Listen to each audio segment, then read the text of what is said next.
네, 안녕하십니까. 사도행전 15번째 시간입니다. 오늘 이제 사도행전 5장 마지막 부분이죠. 자, 천사가 이제 옥문에서 풀려져서 나가서 또 복음을 전하다가 예루살렘 성전 솔로몬 행각에 또 복음을 전하다가 또 잡혀옵니다. 세 번째로 이제 잡혀오지요. 봅시다. 27절 저희를 끌어다가 공회 앞에 세우니 다시 잡아서 공회 앞에 세우니 사내들인 공회죠. 이 사내들인 공회는 대제사장이 회장, 의장 역할을 하고 거의 대부분 대제사장의 친척이나 사두개인들이 중심이라고 말했어요. 자, 공회 앞에 세우니 지금으로 말하면 헌법재판소와 같은 것이에요. 대제사장이 물어 가로되 의장이 묻죠.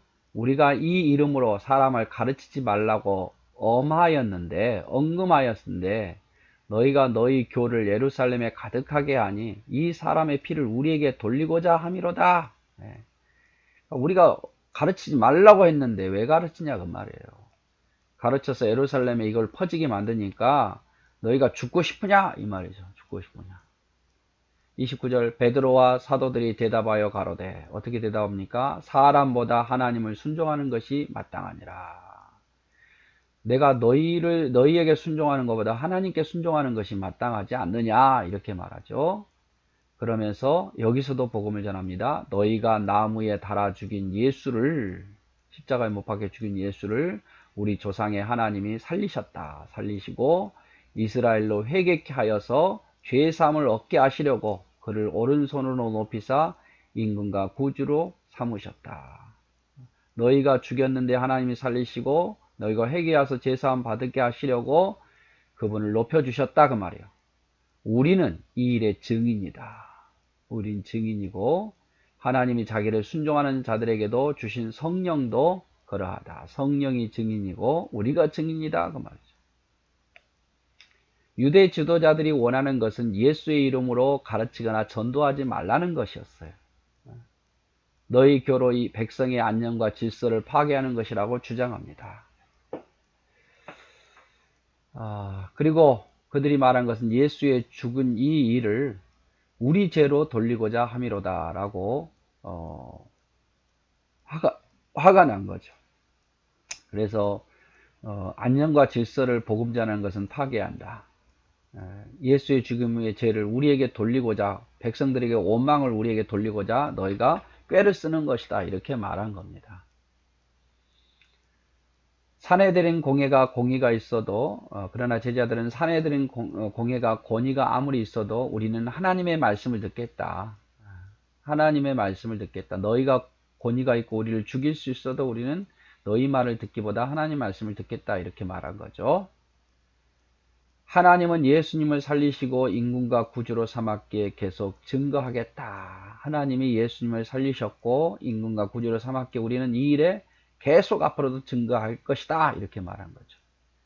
자신들의 복음으로 하나님이 회개케 하여 구원하는 것을 우리는 포기할 수 없다. 하나님이 이 복음으로 회개케 해서 구원하려는 것을 우리는 전하지 않을 수 없다. 그 말이죠. 자신들은 예수님의 죽음, 부활, 승천의 증인이요 성령도 증인이라고 강력하게 주장합니다. 여러분 어디서 이런 용기가 나왔는지 모르겠어요. 33절 저희가 듣고 크게 노하여 사도들을 없이하고자 할세. 이제 방법은 하나잖아요. 없애는 거 방법밖에 없잖아요. 말을 안 들으니까.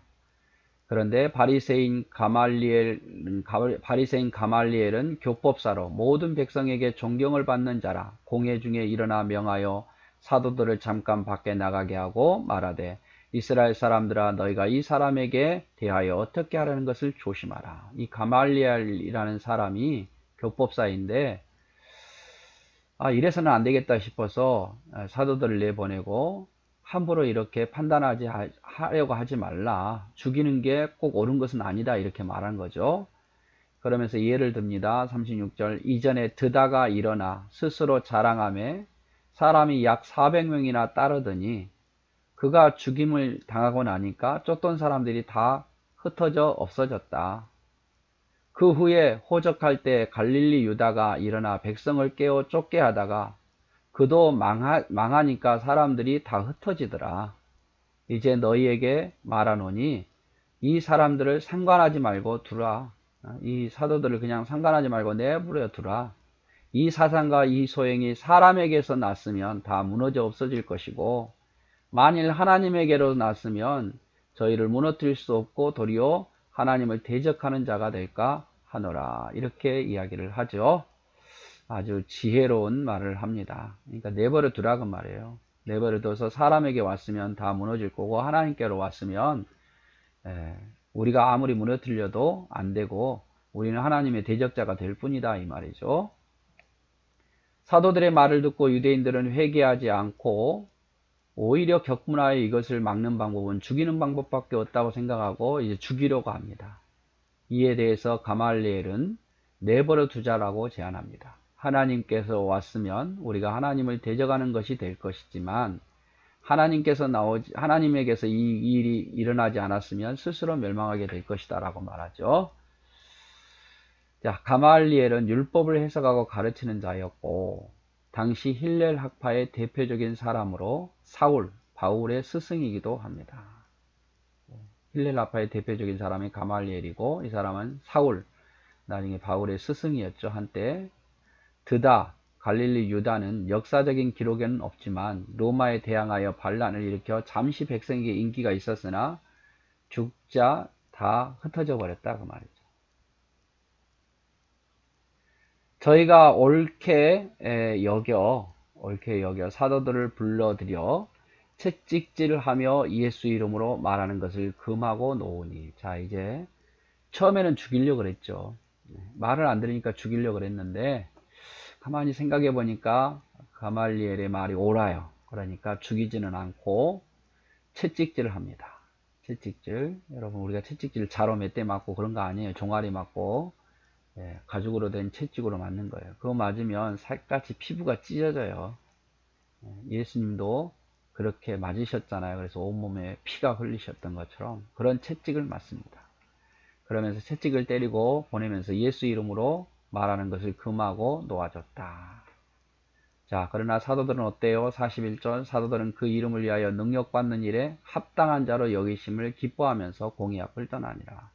예수님 때문에 핍박받는 것을 당연한 것으로 여기고 기뻐하면서 공의 앞을 떠났다고 말해요. 여러분, 예수님 때문에 핍박받을 때 여러분 어떡합니까? 우리도 당연히 여겨야 되죠. 왜? 예수님께서는 나를 따르는 자는 핍박을 받을 거라고 말했으니까. 그래서 사도들도 합당한 자를 여기고 기뻐하면서 오히려 공회를 떠나더라 그 말이에요. 그리고 보십시오. 저희가 날마다 오히려 성전에 있든지 집에 있든지 예수는 그리스도라고 가르치기와 전도하기를 쉬지 아니했다. 오히려 더 두려워하지 않고 몇 가지 맞고 풀려났음에도 불구하고 성전에서도 집에서도 기회만 된다면 예수님을 가르치고 전도하기를 힘쓰더라 그 말이죠. 멋있죠? 자, 가말리엘의 말을 듣고 공회에서 결론을 내리기를 제자들에게 심한 매질 40에 하나 감한매 40 이상을 때리면요 죄가 되니까 40에 하나를 줄이는 거예요. 39대를 때리는 거예요. 넘어가면 죄니까 하고 다시는 예수님의 이름을 전파하지 말라고 엄히 경고하고 풀어준다. 풀려난 사도들은 핍박받는 것을 당연한 것으로 여기는 믿음을 가진다.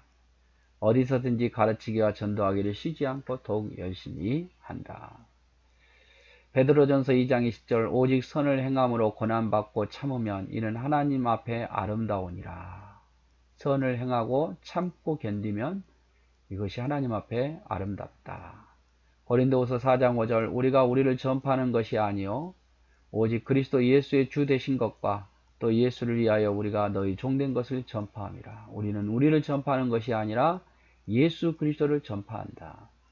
여러분, 교회의 목적이 이거라 그랬죠? 우리가 여기 있는 목적도 이것이고, 그러니까 우리가 끝까지 예수 그리스도를 증거했으면 좋겠어요. 담대하게, 우리 정말 사도들처럼 담대하게 삽시다. 담대하게 좀 핍박이 있다고 멈추지 말고, 핍박을 당연한 것으로 여기고, 예수 믿으면 당연히 오는 거잖아요. 누구나 다 환난이 오고, 핍박이 오고, 당연한 것으로 여기고, 오히려 그것을 기쁘게 여기고, 내가 해야 할 일을 끝까지 충성되이 감당할 수 있는 그런 사람이 되었으면 좋겠습니다. 네, 오늘도 수고하셨고, 사도행전 5장 마무리하도록 하겠습니다. 사랑하고 축복합니다.